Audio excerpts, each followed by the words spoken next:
Here's the 1948 film of Hamlet, I think, which some of you may remember, with Laurence Olivier. His 1948 film of Hamlet with young Gene Simmons as Ophelia. Lots of famous actors of the day in it, amongst whom were Peter Cushing and Christopher Lee, who went on to greater things in the Hammer series, but there we are. And here is the 1996 version with Kenneth Branagh, which has got an interesting cast. Billy Crystal, great. Billy Crystal, yeah. Gerard Depardieu. Yeah. Plot. Jack Lemmon. Yeah. So there you go. I'd never seen that actually, but I don't know if anybody else has. But looks interesting.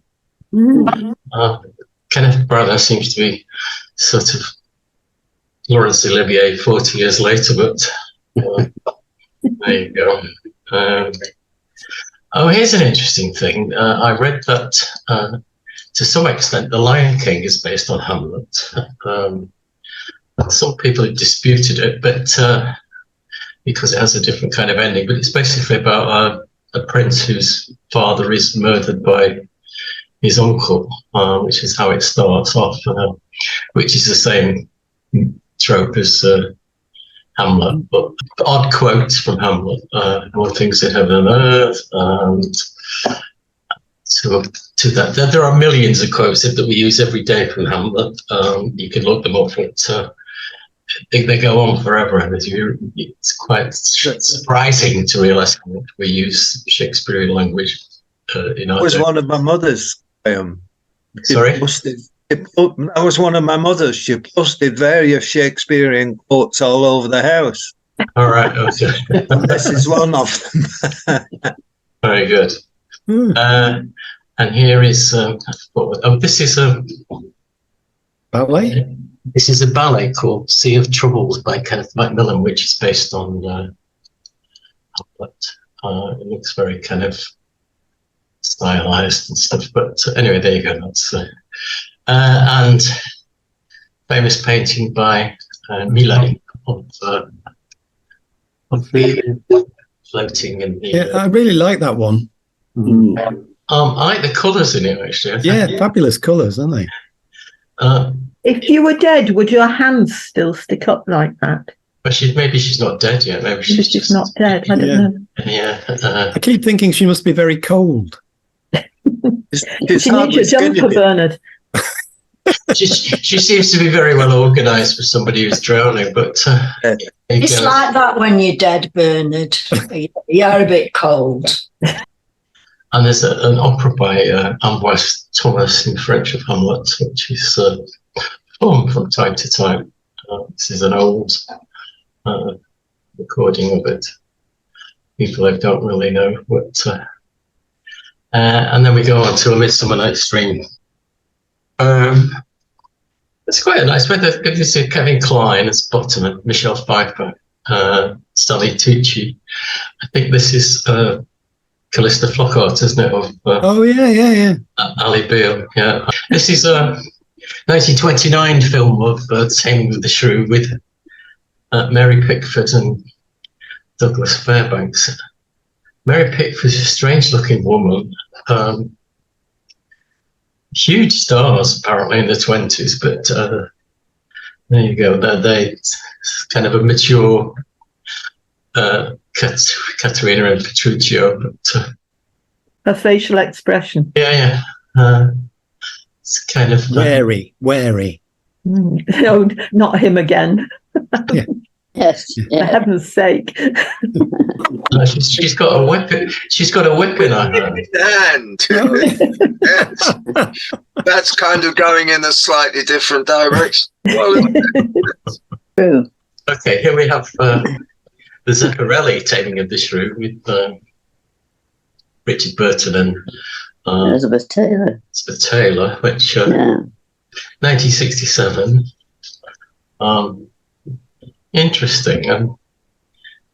I remember being massively irritated by Elizabeth Taylor's voice. You know, she has a very scratchy voice, and it's kind of anyway. She was very beautiful, perhaps a little bit mature for the part, but there you go. He looks a bit like Brian Blessed there.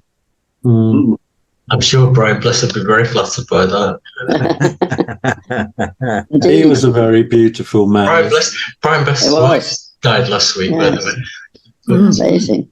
I can't stand Richard Burton. Ugh. Don't you? No, it makes my flesh creep for some reason. Really? Okay. Yeah, especially when he's doing things like reading Dylan Thomas, you want to sort of jump up and down on him and squash him. Ugh. Well, Welsh, of course. It's quite a nice voice. That's the reason why. Welsh. Both Welsh. And this is the musical version of it, Kiss Me Kate, which was, 1948? This is the 1953 film with Catherine Grayson and Howard Keel and the fabulous Ann Miller, who's not in the picture, but dancing up a storm. Yeah, Howard Keel did quite a lot with musicals, didn't he? He was in the 75. Howard Keel was in a lot of the He was, musicals, yeah. Wonderful. He was very popular. Yeah. One of my mum's favourites, Howard Keel. Yeah. Here's a painting of Taming of the Shrew by I chose this because I like the artist's name, actually. His name is called Leopold Egg, E-double-G. And it's painted in 1863. But I'm not quite sure which part of the play it is, but I guess that's... I'm not very familiar with Taming of the Shrew at all. Well, it's about a man wooing a woman who's determined not to marry him, and she's also, a woman with her own mind, but eventually he manages to woo her and persuade her. Okay, here's 1780 something, 90 something. It's a political cartoon made of Taming of the Shrew. The shrew here is King George III, and this guy is Pitt, who's trying to tell him what to do, basically. There's all kinds of famous people dropped in there, and it's very complicated, but they're quite nice, these 18th century cartoons. Those kind of, it's works of art, aren't they? Yeah, definitely. Yes, I suppose they are, really. They also remind you that, the government has always been subject to not ridicule, but maybe ridicule. I think this is somehow it's Johnny Depp as Petruchio. Oh yes. I am a woman, therefore may I maybe choose whom I love. It's a very kind of 21st century Kiss Me Kate reference. Kiss Me Kate, we'll be married on Sunday. Petruchio, Taming the Shrew. Okay. And this is 10 Things I Hate About You, which is a recent movie, which is based on Shakespeare's Taming of the Shrew. Boys from Syracuse. Anybody know which play? It's a comedy of errors. Ah, yes. Oh, yes, yes. And it's Judi Dench. Judi Dench and her husband, Michael Williams. Oh, good grief. This is a version of it in Urdu,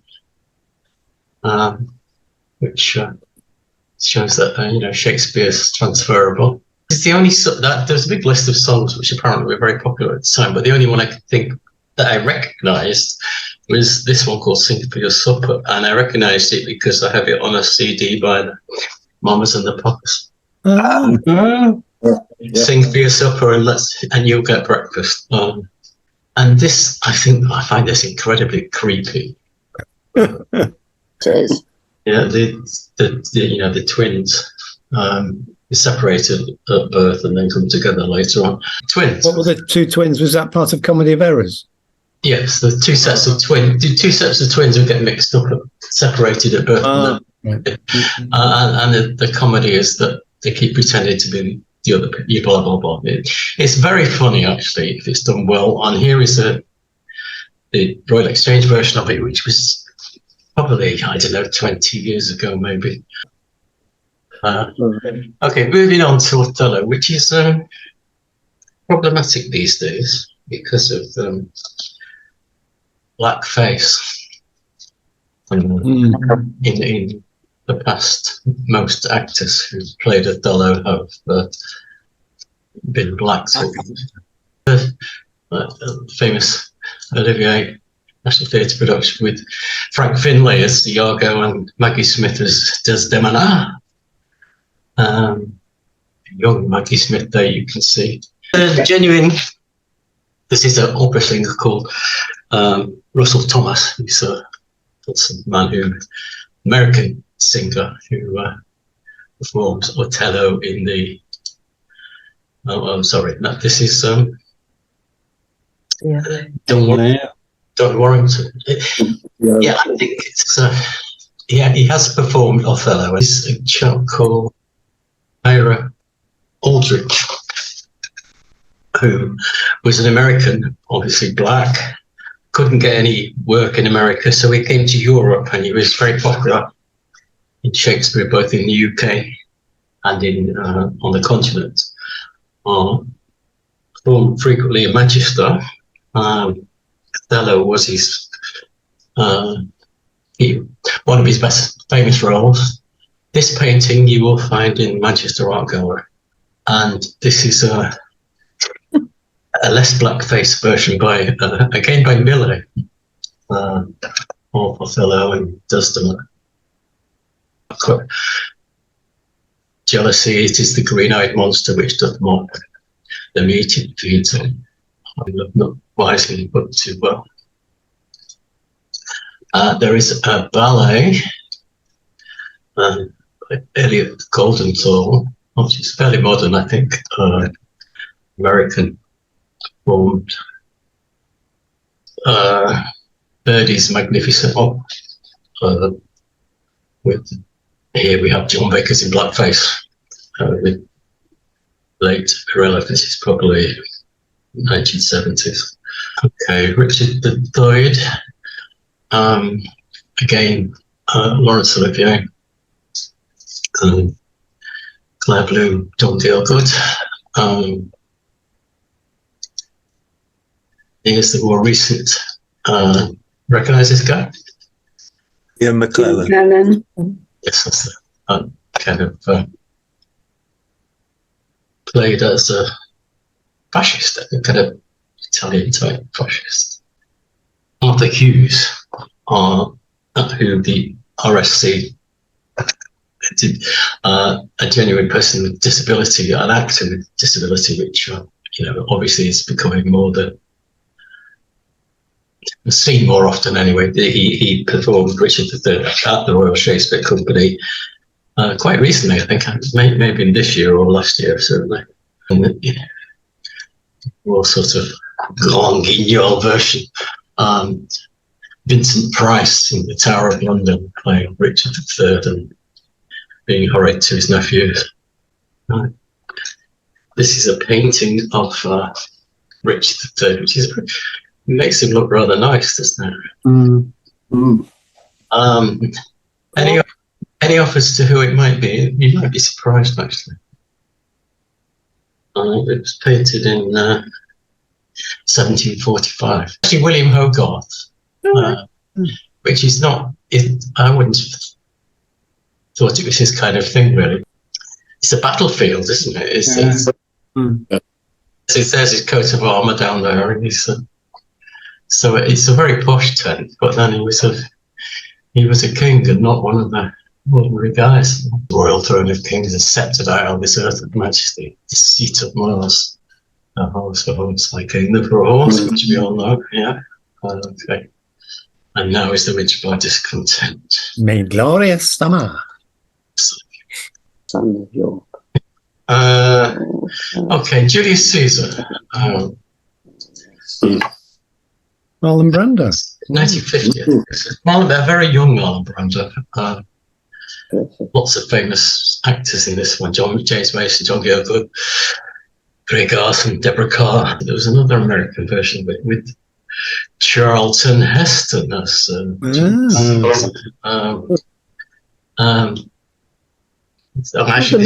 man from Uncle's in it.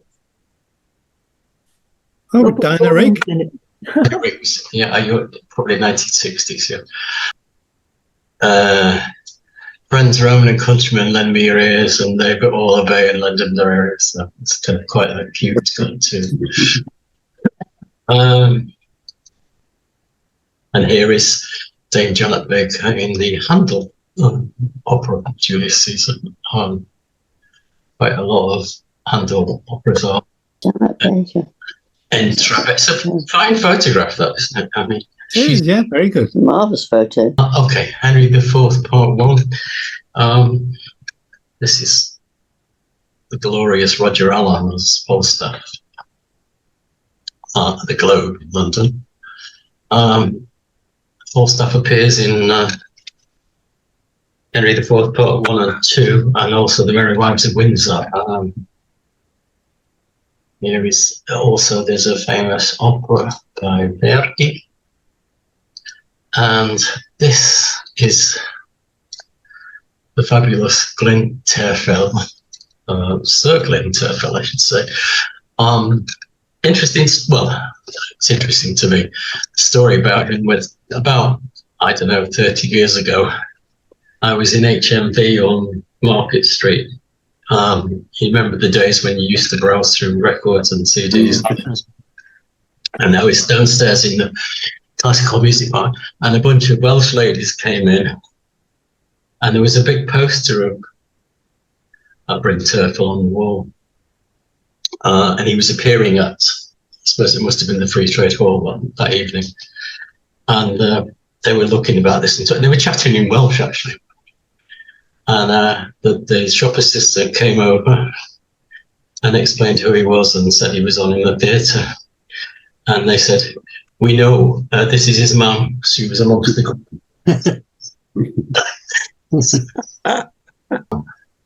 The Merry Wives of Windsor by Otto Nicolai, another version, not poetic version. This is not Falstaff, but it comes from Henry IV, Part 1. These are like the head that wears a crown, and the better part of valor is discretion, which is. We usually say it the other way around, don't we? Discretion is the better part of valor. Okay, and there's a fantastic picture of Falstaff in the, can't remember the name of the tavern, but excuse me. And this is by this is painted. I haven't got a date for it, but it's painted by a chap called George Clint, Clint. I don't know. And Britain's Midsummer Night's Dream is a fantastic opera as well. That is just fantastic seeing all that stuff. It digs up so many connections that shows Shakespeare is omnipresent in our lives, basically.